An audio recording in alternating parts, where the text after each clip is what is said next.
Command hooks, one of my favorite tools. I would say command hooks are a game changer in my household. But the one thing that I hate the most about command hooks before I found this trick is when I pulled on the tab like this, the tab would break off. And this would drive me nuts because then I'd be like trying to take my pliers and like tweezing them down, and it just wouldn't work until I found this hack on how to remove a command strip when the tab is broken. So check this out. I originally thought there was two methods. The first method I saw was using dental floss. Let me show you what happens with dental floss. I'm gonna take a big piece of dental floss out, put our dental floss in, and what you're supposed to do is just rock it back and forth.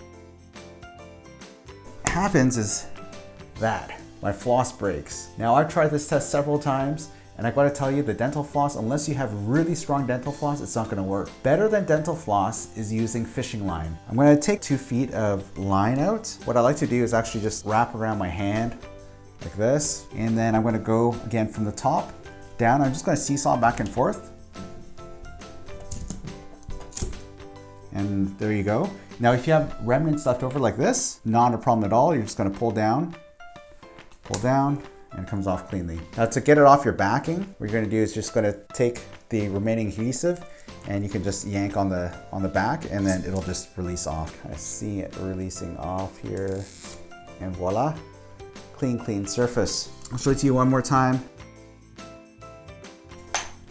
Tab comes off, remaining part on the wall, you just stretch it down, comes off cleanly. It's that easy. All right, hope you guys enjoyed this video. And don't forget, if you like this video, please remember to press on the subscribe button and tap on that bell. I'm trying to post every Thursday at noon Pacific time, 3 Eastern, so please stay tuned. All right, thanks a lot for tuning in, guys, and we'll see you guys next time.